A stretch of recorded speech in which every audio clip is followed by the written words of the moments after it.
Alright, what up guys? Freaking Roll Man here.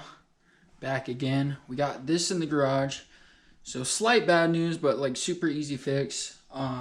We'll get right into it. I bent or tweaked one of my LCAs already. The Cresta arms. So I would suggest if you're running those, to box them in, which I'd known better. I should have, especially with them being so long and that whole front end being so wide. But we're going to fix them. So already straight into unintentionally upgrading the car. It's still a street car. So we'll start with these really quick. S13, fully adjustable LCAs. And we're going to modify these tension rods to work with the Corolla. And then we're also going to take these bump stops off. So this is probably going to be the first thing. Actually, we'll jack up the car so we can look up the damage. And then next after that is going to be getting those bump stops off of there. Because I'm not going to need them.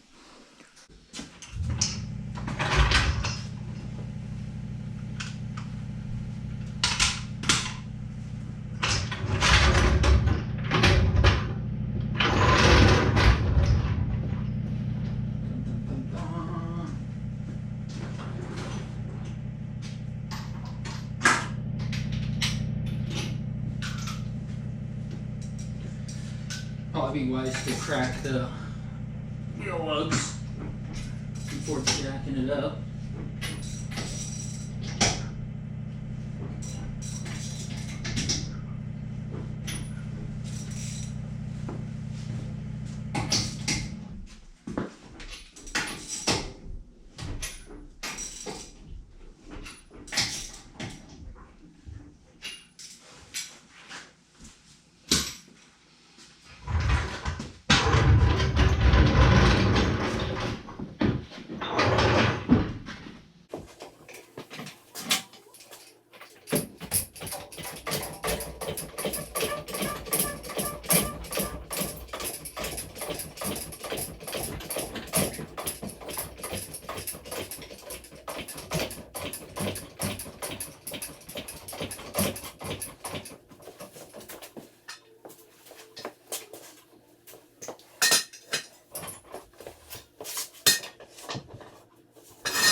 Alright, so I'm going to pull the wheels off really quick and then I'll pull you guys down and I'll show you the damage first.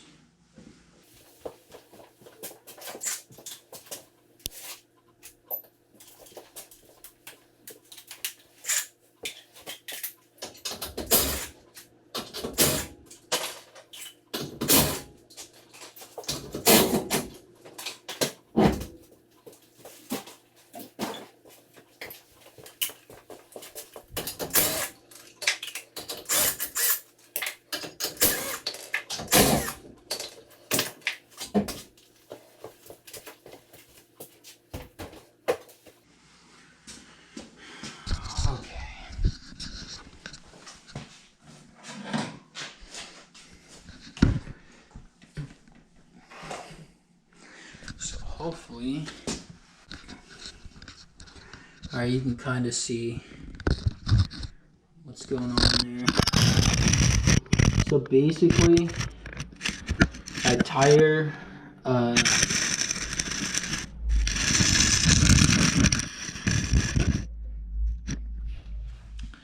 basically what happened was I dipped front tire. I thought I just dipped the back, but I dipped the front tire. like coming around a corner, or you know, like the road, it kind of like curves. Instead of having an actual curb, it like dipped off, and I apparently dragged the LCA over that, so it basically like tacoed in on itself. And I mean, I bent it back. Most of the movement is going to be like this, not so much this, because you have the tension rods. But in doing so, when I bent it back, it put a crease in it, essentially right here. And then if you look back there, it's actually separated from the mounting point, like where the bushing goes through. So it's just not as safe as I'd like it, so I'm just gonna tear it all off. I'll be able to salvage my T3 tension rods and put those on the drift car, and then we'll just modify it and run the S13 stuff. So that's the plan.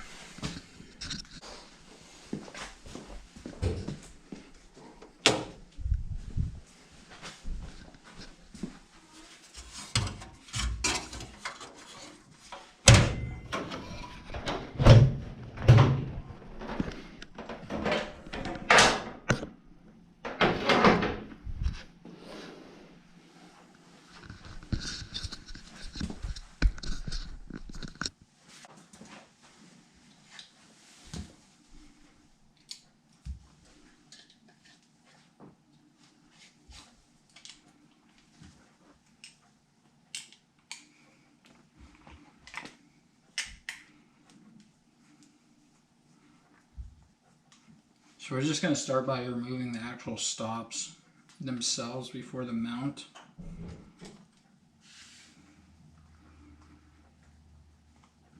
This car does not have rack offset spacers, so we may not even, these are also adjustable too, so we might not even have to cut this off.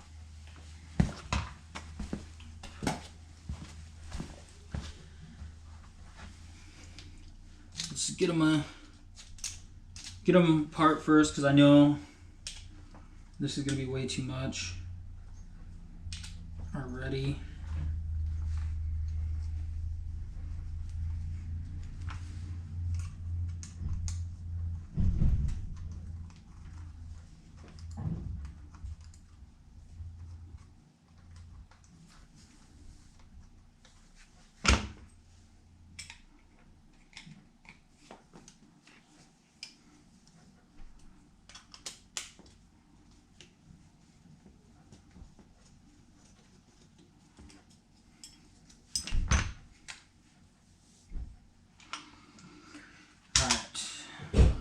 These can just come out for now.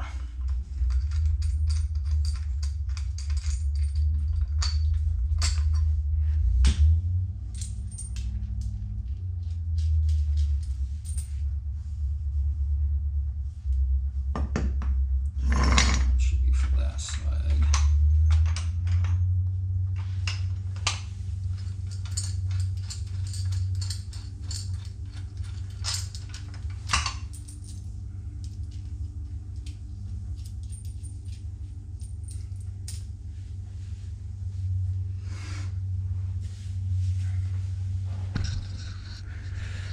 Alright, so I'm going to show you guys what we're going to do. I got these stripped down to at least test fit and stuff before we start cutting and modifying stuff. So pretty much, we're going to leave the strut alone. I should be able to leave the strut on there. My knuckles are already modified. My knuckles are already modified to accept Cressida or S13. So we're not going to be putting S13 knuckles, no S13 hubs. We're literally just going to be using the LCA. At least that's the plan. So we're going to take off the T3 tension rods, and we're just going to take off the LCA and disconnect the tie rod ends. Alright, so I got everything disassembled underneath the car except for the struts and the shocks. Those are still attached to the top hats. So I'll explain some stuff about the lcas just so you guys have some of this information if you're trying to do Cressida or any kind of other arms. So first, look at the damage. I mean, you can see what happened there. Now, I knew about it about 2 days ago and actually tried to straighten it out, and you can see that little crease that I ended up putting in it. But this is how bad it was. The bushing literally just popped out. So, no bueno. This is what it's supposed to look like. So my advice, there's nothing wrong with the Cresta. It was just kind of a dumb, or Cresta arms, the MX. These are MX83 arms. I just made a mistake, and I should have reinforced it right here. Especially like, you know, trying to slide a car. If I was just literally just cruising it, I probably wouldn't have to, but I do dumb stuff in my car, so I should have reinforced it at least right through here. So that was more my bad than an actual arm failure. I mean, you can see it hit pretty hard. It took some metal out of it. So now these are already modified. Just so you guys know, the Cressida has a bigger taper. The actual bolt size is the same as the te72, but the taper of the ball joint is actually bigger. So basically what you need is a step bit to drill from the back, or they actually make special bits that are tapered, and to drill it out to the proper size. These ones are already pre-done, so you can see it actually slides on there. You wouldn't even be able to get this to about like right here if these were still, you know, the factory tapered size. But that also makes my life easier. What side is this, the right side? Because same goes for S13 ball joints. They have a bigger taper to them. So that guy's already ready to go. But just so you guys know, if you decide to do this swap, you will, unless you run a different kind of arms, or decide, some people decide to run the S13 knuckle with the hub, and you can get your car a lot wider without wheel spacers. I currently have wheel spacers. I just don't have S13 struts, but I have all the other pieces. So there's two options you can go with. You can modify your knuckle to fit straight onto the ball joint, and then you can run your struts and all that stuff, or you could literally just put on all S13 stuff. Now we are going to have to change the tie rod ends, and there's a couple of ways that we can go about doing this. This is the T3 one. So basically the T3 has a Heim joint, kind of similar to the end of the S13, but obviously that ain't gonna bolt up. Literally all they did is made an adapter. It's like a little L-shaped bracket with a bolt that goes through.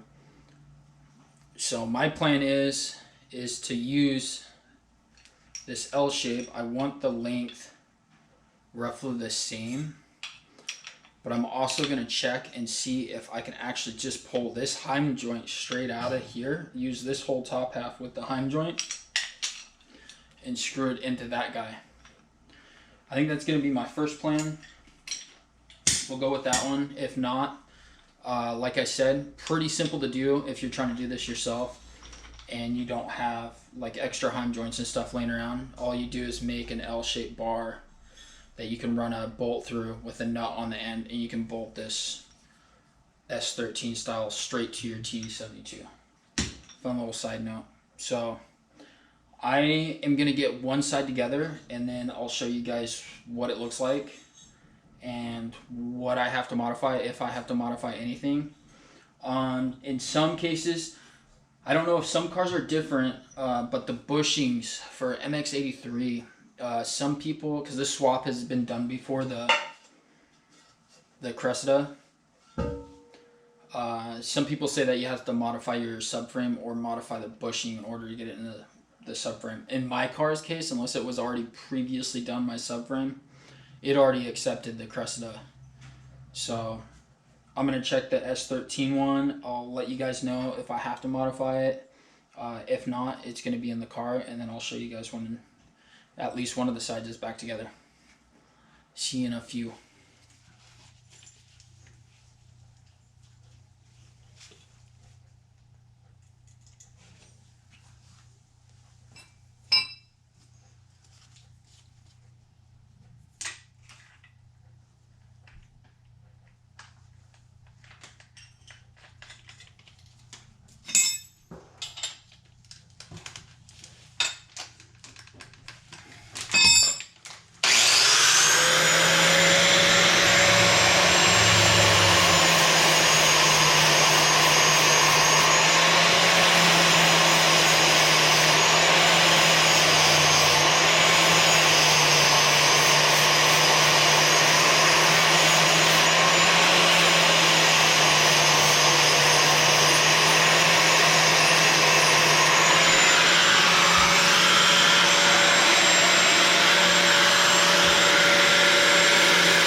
So before I start welding, we'll talk about this again really quick. So the tension rods, I ended up having to mod them, basically trimming the ends down in order to fit like this style of mount, because it's got to mount to the te72 chassis.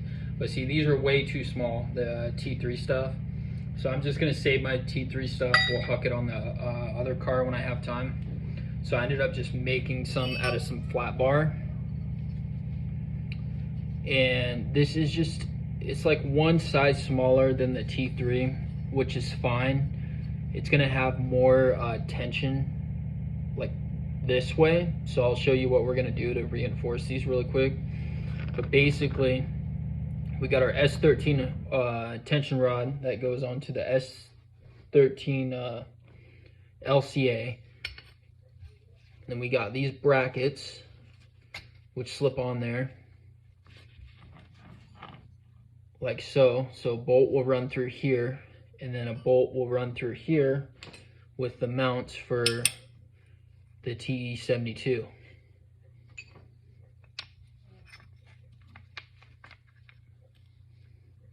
And I'll show you guys when it's done what it looks like. But it's essentially going to be it right there. Now, going back to what I was saying, it's a tension arm, so it's going to have like back and forth pressure on it, which means it'll be either pulling or pushing depending on how if you're braking heavy, which means this could technically flex right here. So what we're going to do to fix that, so we're going to take these pieces I've been cutting out, and we're going to weld and reinforce this upper half, or the both sides, with this front section.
Nothing too crazy fancy, but like I said, just get some good welds on there, box them in.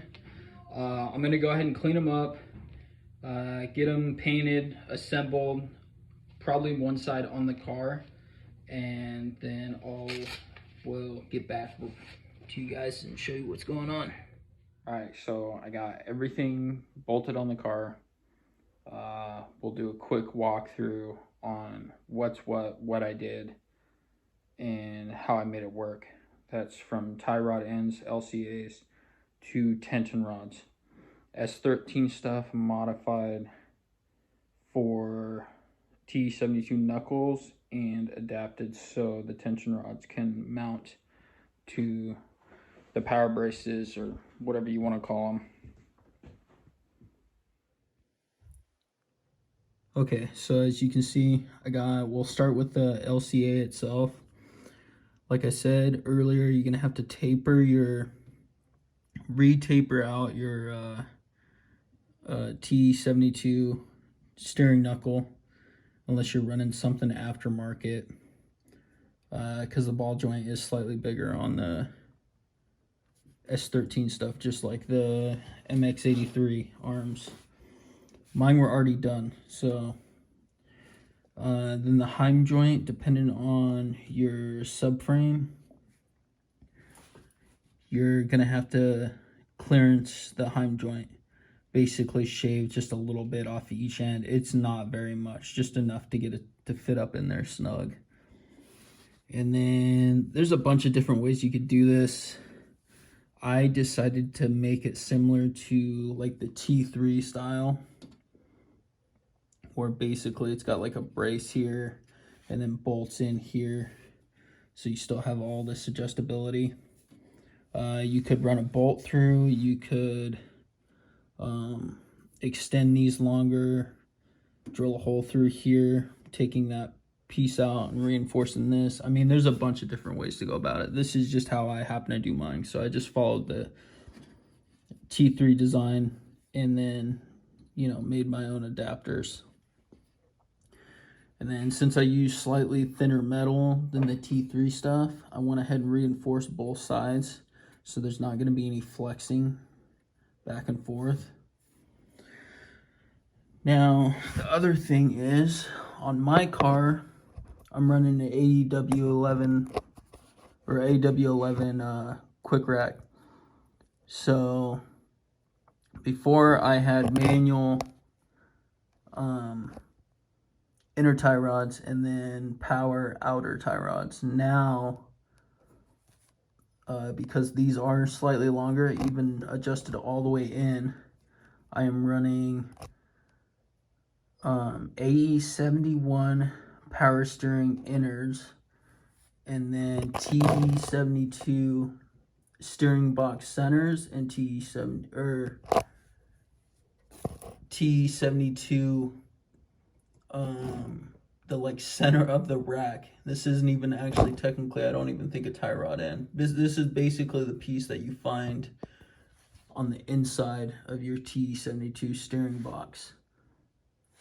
So inner tie rod from a T72, center section from a T72 steering box car, and then AW or AE71 power steering inner tie rods.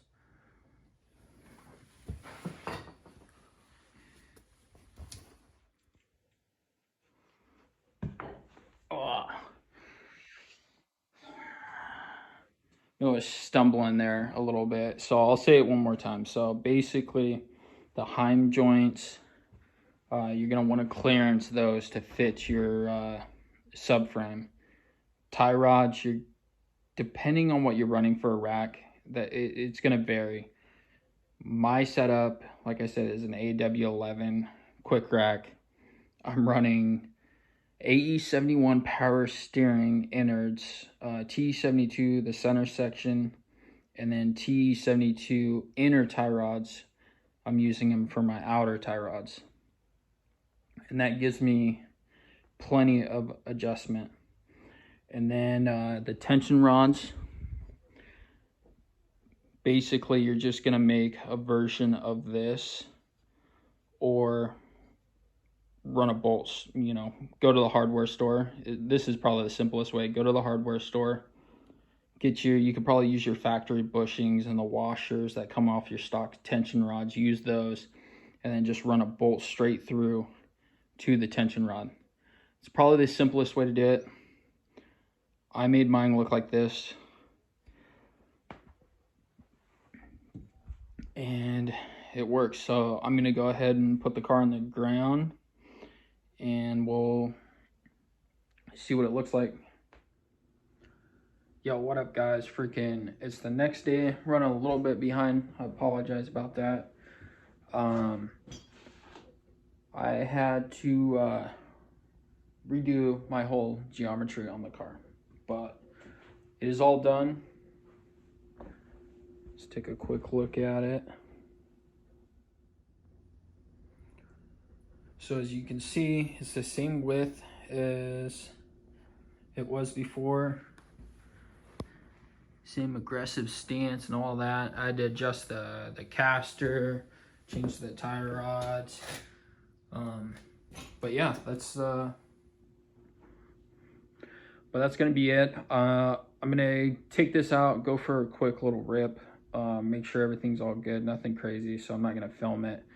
I'm gonna clean up my mess of a garage, and then we're actually gonna be pulling in the wagon. So stay tuned for that. There's just still a bunch more on the silver car that needs to be done. Thank you guys for watching and checking out my nonsense. Peace.